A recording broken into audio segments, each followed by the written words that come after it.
Ano siya ang halo-halong overload sa Hello Halo. Check this out, grabe. Halukay. Anthony ang halukay, halukay ube. Check this out. Halukayin mo ng todo. Makaingon din ko nga quality gining halo-haloha ba? Oh. Oh.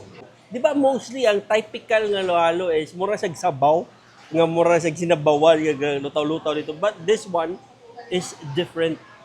So, grabe ka, creamy, ka-sticky. As in, ig-ana ni mo ba?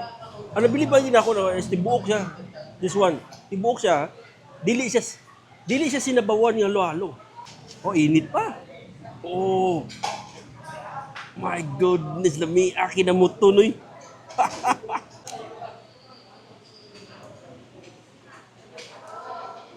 Oh. Steve Pampano, thank you. Oh, wow. Nadadali ka ron sa AA Barbecue, usa sa pinaka-legend or iconic nga barbecue diri sa Subo. Imagine 27 years na sila nga nag-serve og lamian nga mga sudan. So adunay mga barbecue, sinugba nga mga isda, mga sinabawan ug ubay-ubay gyud. Pero aside ana, aduna sila'y trending nga halo-halo from Iloilo nga ilang gidala diri sa Subo atong Tilawan. Gitawag ni nila nga Hello Halo in collaboration with AA Barbecue.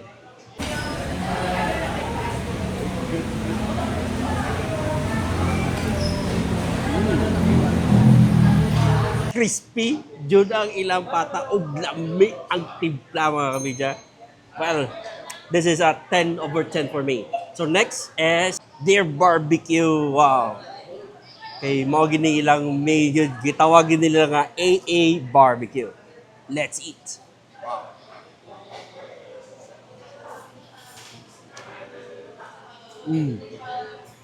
My goodness. Believe ba jugo ilang chicken barbecue eh. Grabe ka juicy, kahomok ug kasabaruso. Next is ato try lang chorizo. Kay kaning sugbo sikat din sa mga chorizo.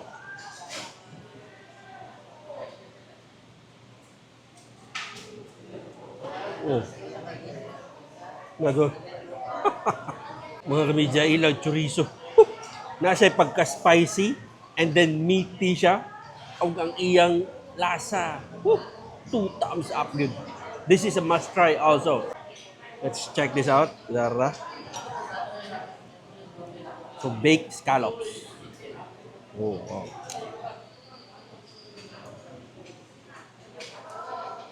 Oh. Humok ng scallop. Then, lamig timpla. Then, creamy siya. And the garlic itself, nag-complement yun sa scallops. As in. So, yes. Let's move to the pampano. Or ato nilang ibali na exchange na to. Para dool sa sakwa.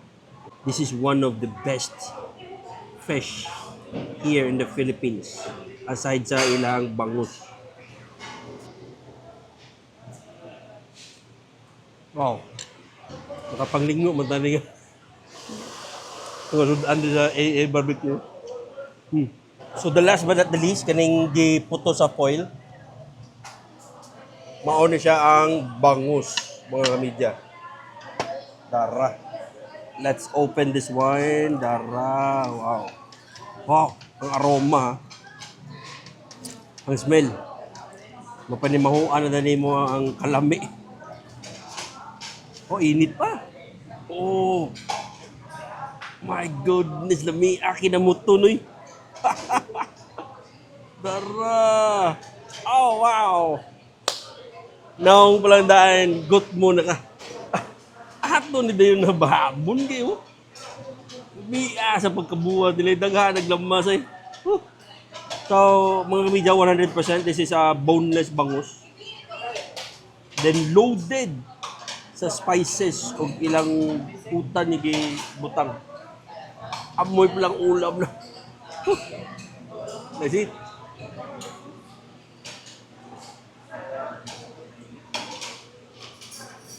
Oh. Wow. Grabe.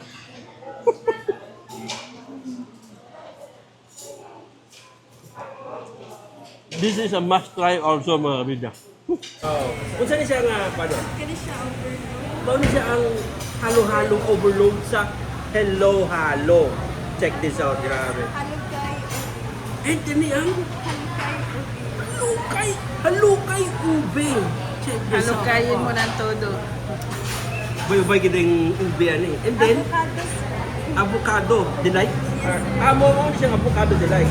So, giserve mo is ang overload ng halo-halo, then halukay ube, and the avocado delight. Thank you so much. Dara na. Tulong halo-halo atong tilawan karon. So, first thing first is atong tilawan ng ilang classic nga overload halo-halo. Makaingon jud ko nga quality gining halo-haloha ba?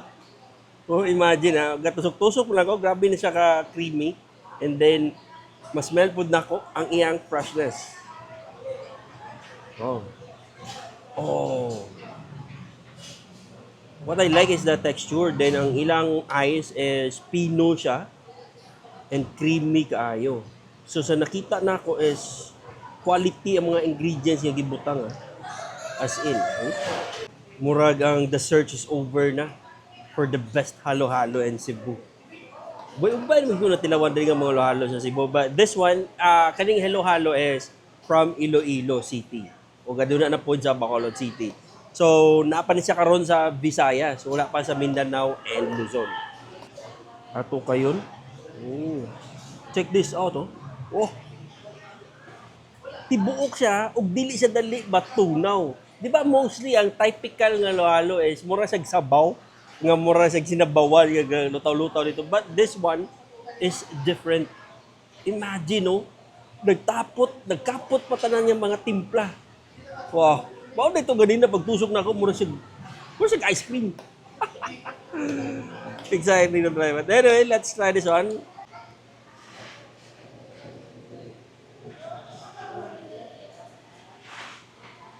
Wow. The best yun. My goodness. This one is different. Oh, nasabi na akong leche flan nga. Paborito na ako da. Una medyo ng leche flan nga gibutang food. As in. So, grabe ka creamy, ka-sticky. As in, igana ni mo ba? Ano bili pa din ako na is buok siya. Hindi nga lalo dre sa Hello Halo sa AA Barbecue may paglaban gid.